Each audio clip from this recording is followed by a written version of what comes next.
Autoridad e individuo. 4. 2. La cohesión social y el gobierno. 2. Esta es una obra del filósofo Bertrand Russell. Existe en gran parte de la superficie terrestre algo como una vuelta al antiguo sistema egipcio de monarquía divina, regida por una nueva casta sacerdotal. Aunque esta tendencia no ha avanzado tanto en Occidente como en Oriente, ha llegado, sin embargo, a extremos que en los siglos XVIII y XIX habrían asombrado tanto a Inglaterra como a América del Norte. La iniciativa individual está limitada por el Estado o por poderosas corporaciones, y existe gran peligro de que esto ocasione, como en la antigua Roma, una especie de indiferencia y fatalismo desastrosos para la vida vigorosa. Recibo constantemente cartas que dicen: veo que el mundo atraviesa por una mala época, pero ¿qué puede hacer solo una persona humilde? La vida y la propiedad están a merced de unos cuantos individuos que deciden respecto a la guerra y la paz. Las actividades económicas, en gran escala, se determinan por los que rigen el Estado o las grandes corporaciones. Aun cuando nominalmente existe una democracia, la parte que un ciudadano puede conseguir en lo que se refiere al dominio de la política suele ser infinitesimal.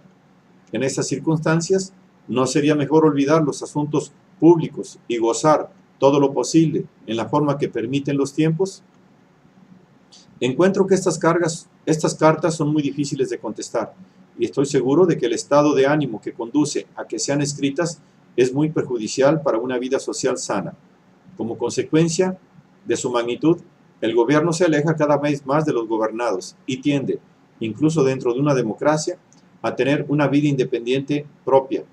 No pretendo saber cómo se podría curar completamente este mal, pero creo que es importante reconocer su existencia y buscar la forma de aminorarlo. El mecanismo instintivo de la cohesión social, es decir, la lealtad a una tribu pequeña cuyos miembros se conocen todos entre sí, es algo muy distinto de la lealtad a un Estado grande que la ha sustituido en la vida moderna. E inclusive lo que queda de la forma más primitiva de lealtad está expuesto a desaparecer en la nueva organización del mundo requerida por los peligros actuales. Un inglés o un escocés puede sentir una lealtad instintiva hacia la Gran Bretaña. Es posible que conozca lo que dice Shakespeare acerca de ello. Sabe que es una isla cuyas fronteras son todas naturales. Conoce la historia inglesa, al menos en lo que tiene de gloriosa, y no ignora que los habitantes del continente hablan idiomas extranjeros. Pero si ha de sustituirse la lealtad a la Gran Bretaña por la lealtad a la Unión Occidental, será necesaria una conciencia de la cultura occidental como una especie de unidad que traspase las fronteras nacionales. Pues, aparte de esto, solo existe un móvil psicológico capaz de cumplir este fin, y es el temor a los enemigos externos. Pero el temor es un móvil negativo, que deja de serlo en el momento de la victoria. Si se compara con el amor de un griego por su ciudad natal, es evidente cuán insignificante es la influencia que ejerce la lealtad fundada únicamente en el miedo sobre los instintos y pasiones de los hombres y mujeres en general, cuando no existen peligros inmediatos y amenazadores. Los gobiernos, desde que empezaron a existir, desempeñaron dos funciones, una negativa y otra positiva. La función negativa ha consistido en evitar la violencia ejercida por particulares, proteger la vida y la propiedad, establecer las leyes penales y ponerlas en vigor. Pero además de esto, han tenido un fin positivo, el de facilitar la realización de las aspiraciones que se estiman comunes a la gran mayoría de los ciudadanos. Las funciones positivas de los gobiernos se limitaron, por lo general, a la guerra. Si se podía vencer a un enemigo y conquistar su territorio, todos los habitantes de la nación victoriosa participaban de los beneficios en mayor o menor grado. Pero ahora, las funciones positivas de los gobiernos han aumentado considerablemente. En primer lugar está la educación, que consiste no solo en la adquisición de conocimientos, sino también en inculcar ciertas lealtades y creencias. Entre estas se encuentran las que el Estado estima convenientes y, en menor grado, en algunos casos, las que reclama alguna corporación religiosa. Existen además grandes empresas industriales, incluso en los Estados Unidos, que intentan limitar todo lo posible las actividades económicas del Estado. La intervención gubernamental en estas empresas aumenta rápidamente. Y respecto a las empresas industriales, hay poca diferencia. Desde el punto de vista psicológico, entre las que dirige el Estado y las dirigidas por grandes corporaciones particulares. En ambos casos existe un gobierno que, de hecho, si no intencionalmente, está lejos de aquellos sobre quienes se ejerce una intervención. Solo los miembros del gobierno, pertenezcan a un Estado o a una gran corporación, pueden conservar el sentido de la iniciativa individual. E inevitablemente, entre los gobiernos existe una tendencia a considerar a los que trabajan para ellos más o menos como consideran a las máquinas, es decir, simplemente como medios necesarios. La conveniencia de una cooperación eficaz tiende constantemente a aumentar el tamaño de las unidades y, por consiguiente, a disminuir el número de aquellos que poseen la capacidad de iniciativa. Lo peor desde nuestro punto de vista actual es el sistema que existe en la Gran Bretaña en muchas actividades, donde los que tienen una iniciativa nominal están perpetuamente sometidos al dominio de una burocracia que posee solamente la facultad del veto y ningún deber activo, y que, por lo tanto, adquiere una psicología negativa con tendencia insistente a las prohibiciones. Bajo un sistema de tal naturaleza, las personas enérgicas se encuentran reducidas a la desesperación. Las que en un ambiente más alentador podían haber llegado a ser enérgicas, tienden a la indiferencia y a la frivolidad, y no es probable que las funciones positivas del Estado se desenvuelvan en una forma vigorosa y competente. Es posible que la entomología económica pudiera producir ganancias muy superiores a las obtenidas en la actualidad, pero para ello sería necesario que se aprobasen los salarios de un número considerable de entomólogos. Y en la actualidad, el gobierno sostiene que una política tan emprendedora como la que representa contratar a entomólogos debe aplicarse con precauciones. Esto, naturalmente, es la opinión de hombres que han adquirido la costumbre de esos padres imprudentes que se limitan a decir, no hagas eso, sin detenerse a considerar si eso es perjudicial o no. Estos males son muy difíciles de evitar cuando la dirección se ejerce desde lejos, que es lo que probablemente ocurra en cualquier organización muy grande. En otro capítulo, consideraré lo que puede hacerse para mitigar estos males sin perder las indudables ventajas de la organización en gran escala. Puede ser que las tendencias actuales hacia la centralización sean demasiado fuertes para ser combatidas antes de que hayan llevado al desastre y que, como sucedió en el siglo V, el sistema deba derrumbarse totalmente con todos los resultados inevitables de anarquía y pobreza antes de que los seres humanos puedan adquirir de nuevo ese grado de libertad personal sin el cual la vida pierde su encanto. Espero que no sea este el caso, pero no cabe duda de que así será si no se comprende el peligro y no se toman medidas enérgicas para combatirlo. En este breve bosquejo de los cambios que, respecto a la cohesión social, se han producido durante los tiempos históricos, podemos observar un doble movimiento. Por una parte, tiene lugar un desarrollo periódico, que va de una organización de tipo flexible y primitivo a un gobierno cada vez más reglamentado, que abarca una zona cada vez mayor y que cada vez reglamenta una parte mayor de la vida de los individuos. En cierto momento de este desarrollo, cuando acaba de producirse un gran aumento en la riqueza y la seguridad, sin que el vigor y el espíritu de empresa de épocas más salvajes hayan decaído, pueden realizarse grandes avances en el progreso de la civilización. Pero cuando la civilización se vuelve estereotipada, cuando el gobierno tuvo tiempo para consolidar su poder, cuando las costumbres, las tradiciones y las leyes han establecido normas lo bastante minuciosas para ahogar el espíritu de empresa, la sociedad en cuestión entra en una etapa de estancamiento. Los hombres ensalzan las hazañas de sus antepasados, pero ya no pueden igualarlas. El arte se convierte en algo convencional y la ciencia se asfixia por respeto a la autoridad. Este tipo de desarrollo, seguido por un proceso de osificación, puede apreciarse en China y en la India, en Mesopotamia y en Egipto, y en el mundo grecorromano. Generalmente se acaba con una conquista llevada a cabo por pueblos extranjeros.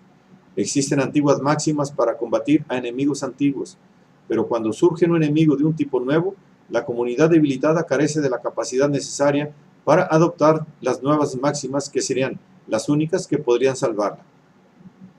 Si, como ocurre con frecuencia, los conquistadores son menos civilizados que los conquistados, es muy posible que no se encuentren capacitados para gobernar un gran imperio o para mantener el comercio dentro de una zona extensa.